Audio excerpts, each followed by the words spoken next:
स्वागत है आप सभी का आपके इस चैनल स्टडी मैथ में।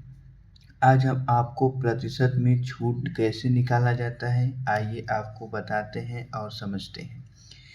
किसी भी सामान को आपने 2000 में खरीदा, आपको 8% की छूट चाहिए, तो क्या करेंगे, हम इसको 8% छूट निकालेंगे 2000 में, तो कितने रुपए की हमारी बचत होगी।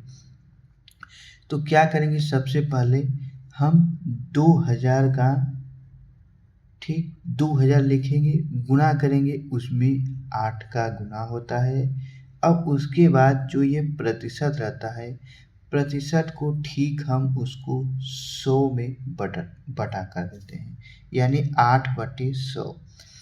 प्रतिशत का मतलब 100 होता है, यानी जितना प्रतिशत रहेगा उतने का हमारा बटा हो जाता है।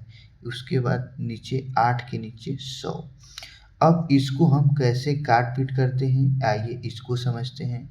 सबसे पहले नीचे वाली संख्या से हम ऊपर वाली संख्या को, इस संख्या को काट देते हैं।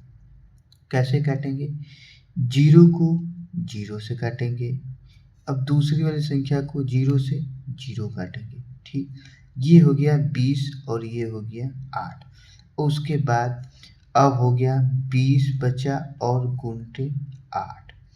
अब इसका हम 20 का गुना 8 में करेंगे, तो 20 का गुना 8 में करेंगे तो कितना हो जाएगा, 20 का गुणा 8 में हो जाए तो 160 हो जाएगा। ठीक, यानी 160 की हमें छूट हो गई, यानी इतने का हमने सामान लिया, 8% की हमें छूट चाहिए। तो इस तरीके से हमें करने के बाद 160 रुपये की छूट मिल जाएगी। अब देखते हैं दूसरा सवाल, 400 का 5%। अब 400 का मतलब होता है गुना। ठीक, यानी 400 में 5%, तो 5 का हम 400 में गुना करेंगे और 100 से भाग दे देंगे, तो ये हो जाएगा 400 गुणते 5 बटे में 100। प्रतिशत का मतलब 100 होता है। अब इसको 0 से 0, दोनों 0 हम काट देंगे। अब कितना बचा, 4 बचा, 5 बचा। अब उसको हम 4 गुणते 5 लिख देंगे। अब इसको हम गुणा कर लेंगे, 4 का 5 में गुणा करेंगे, कितना हो जाएगा, 20 हो जाएगा।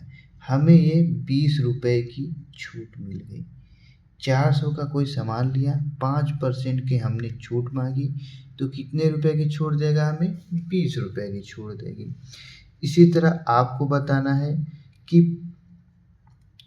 700 में हमें 3.5% की छूट चाहिए, 3.5% की।